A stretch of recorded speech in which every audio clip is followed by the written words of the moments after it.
Before the wigs, before the bars, before the world called her Nicki Minaj, there was a little girl named Annika Tanya Mirage. She was born on December 8, 1982, in St. James, Trinidad and Tobago, a place filled with rhythm, color, and culture, but also struggle. When Annika was just 5 years old, her life changed forever. Her mother packed their dreams and fears into suitcases and moved to Queens, New York, chasing safety and opportunity. America wasn't soft.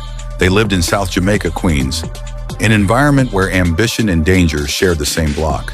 Her mother, Carol Mirage, worked long hours, sometimes studying at night just to survive. Her father, Robert Mirage, struggled deeply with addiction and anger. Their home wasn't peaceful. Some nights were loud, some nights were scary. Music became her escape.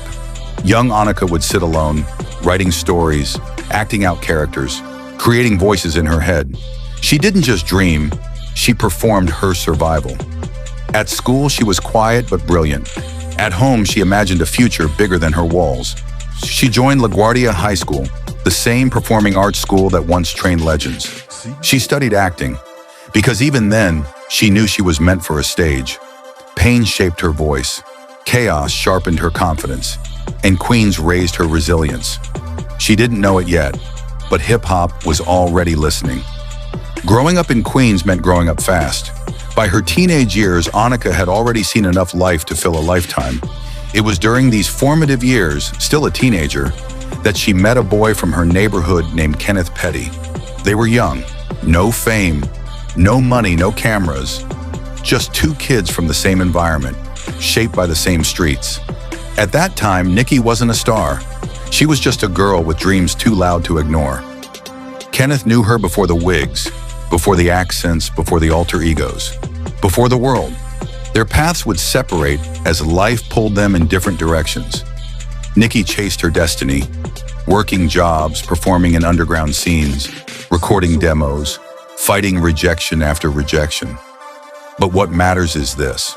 Her foundation years were built around familiarity, neighborhood bonds, and people who knew her before the crown. That grounding would later matter more than the industry ever understood. In hip-hop, where fame rewrites history, Nicki never forgot where she came from, or who knew her first. Nicki Minaj didn't rise overnight. She fought through obscurity. She fought through doubt. She fought through an industry that didn't know what to do with a woman that bold. Her mother's sacrifices, her father's struggles, the chaos of her childhood, all of it poured into her art. Every alter ego was armor. Every bar was survival.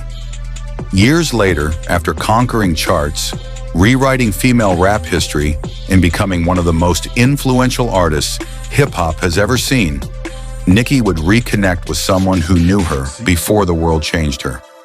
Their reunion wasn't about fame, it was about history. Nicki Minaj became a global icon, but she never erased her past.